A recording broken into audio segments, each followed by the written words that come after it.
Hello and welcome.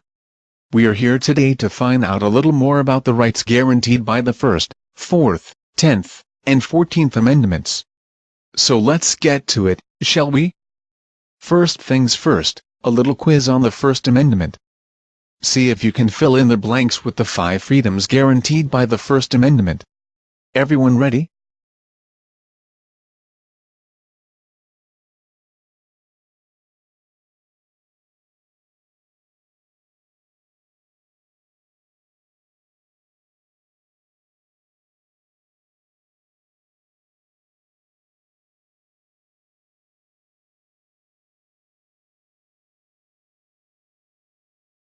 Let's see how you did.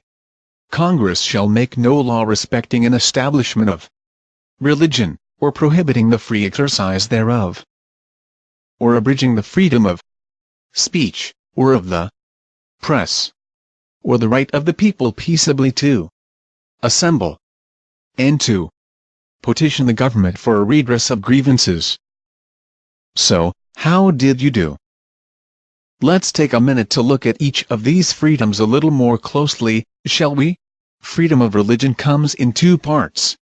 First, the Establishment Clause. The Establishment Clause has generally been interpreted to prohibit first, the establishment of a national religion by Congress, or second, the preference by the U.S. government of one religion over another. The first approach is called the separation, or no-aid interpretation, while the second approach is called the non-preferential, or accommodation interpretation. The second facet of freedom of religion comes in the Free Exercise Clause. This clause is generally interpreted in such a way that while the government cannot interfere with religious beliefs, it can with religious practice when absolutely necessary. Next is freedom of speech. This clause provides protection against the creation of laws that prevent us from criticizing the government or any government leader. Freedom of the press prohibits the government from passing laws to control how and where we get our information. Freedom of assembly affords the right to gather in groups in order to share ideas either publicly or privately. The groups can be social, political, or religious in nature. The final freedom of the First Amendment is freedom to petition our government, to make our opinions and any grievances we may have known. Moving on now to the Fourth Amendment. Ready for another quiz? See if you can fill in the key words left out of this portion of the Bill of Rights.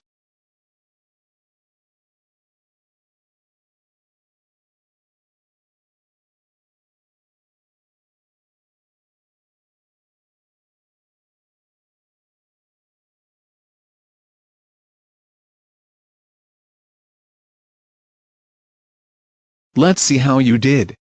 The right of the people to be secure in their persons, houses, papers, and effects, against unreasonable searches and seizures, shall not be violated, and no warrants shall issue, but upon probable cause, supported by oath or affirmation, and particularly describing the place to be searched, and the persons or things to be seized. There are a few important things to know about the Fourth Amendment. The Fourth Amendment was created in response to the vague and overreaching writs of assistance, a type of warrant issued by the British government in colonial America. It protects the expectation of privacy. In the landmark case Katz versus the United States, the courts extended the right to privacy from physical locations to the individual. In other words, if at any time a person has an expectation of privacy, or there is a societal expectation of privacy, a search warrant is needed. Though a warrant is needed to conduct searches and seizures in most cases, there are some exceptions. For example, if the party in question agrees to a search, no warrant is needed.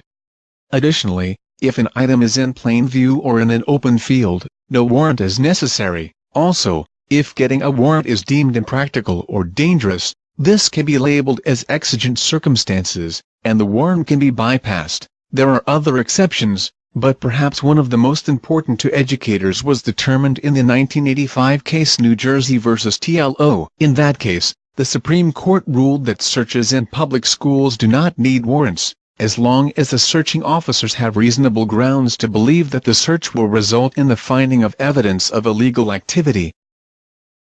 Moving on now to the 10th Amendment. I think it's about time for another quiz. Get your pencils ready.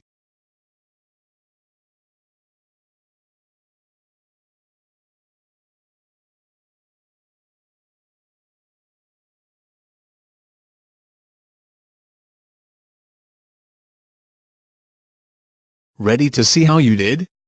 The powers not delegated to the United States by the Constitution, nor prohibited by it to the states, are reserved to the states respectively, or to the people.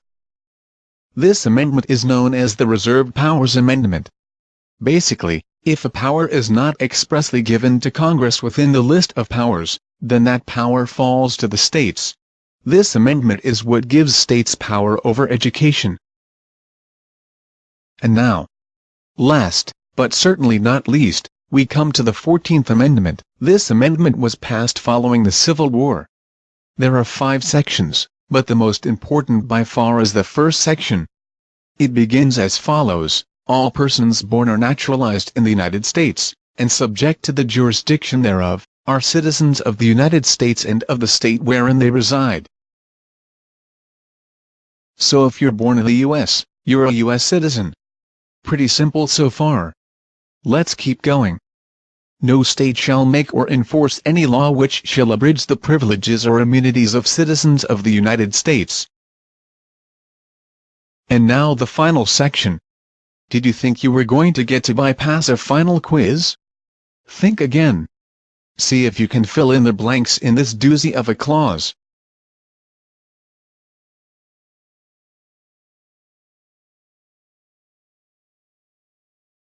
Let's see how you did.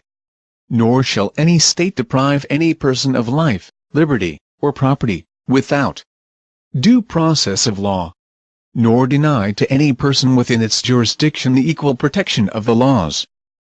In the landmark 1896 case Plessy v. Ferguson, the Supreme Court found no violation of the 14th Amendment in state laws requiring segregation, thus establishing and upholding separate but equal as constitutional. The case was later overturned in 1954 by Brown v. the Board of Education, where the courts ruled that separate was in fact not equal. One last thing you need to know about the 14th Amendment is the idea of selective incorporation.